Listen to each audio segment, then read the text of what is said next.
नमस्कार बच्चों, आज आपका स्वागत है एसएसटी की इम्पोर्टेंट सीरीज़ में। यहाँ पर क्लास 10th की एसएसटी के हम उन सब्जेक्टों के बारे में जानेंगे जहाँ से बोर्ड में क्वेश्चन आंसर आएंगे। आज अपन ने सब्जेक्ट उठाया है geography, chapter first resource and development. इस चैप्टर से बोर्ड एग्जाम में जितने भी इंपॉर्टेंट क्वेश्चन ऑब्जेक्टिव बन सकते हैं वो मैं सारे कवर करूँगा। सबसे पहले देखेंगे अपन इस चैप्टर से सबसे इंपॉर्टेंट डेफिनेशन अगर कोई बन सकती है तो वो है रिसोर्स की डेफिनेशन, संसाधन। चैप्टर का नाम ही है रिसोर्स एंड डेवलपमेंट, तो हमें सबसे पहले इस डेफिनेशन को ही अच्छे से याद करना है। ये वेरी शॉर्ट में हमारे लिए 2 मार्क्स में आने के पूरे चांसेस है।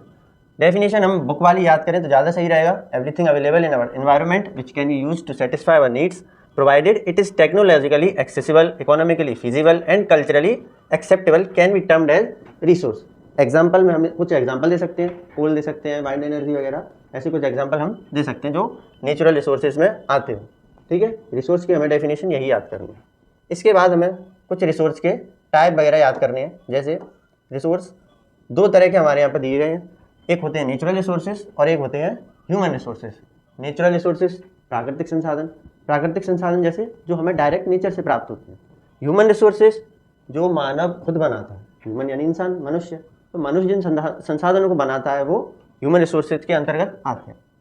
यहाँ पर हमें कुछ क्राइटेरिया दिया गया है जिसमें बताया गया है कि रिसोर्सेज को किन हिस्सों पर आधारित करके बांटा गया है। On the basis of origin, on the basis of exhaustibility, on the basis of ownership and on the basis of status of development.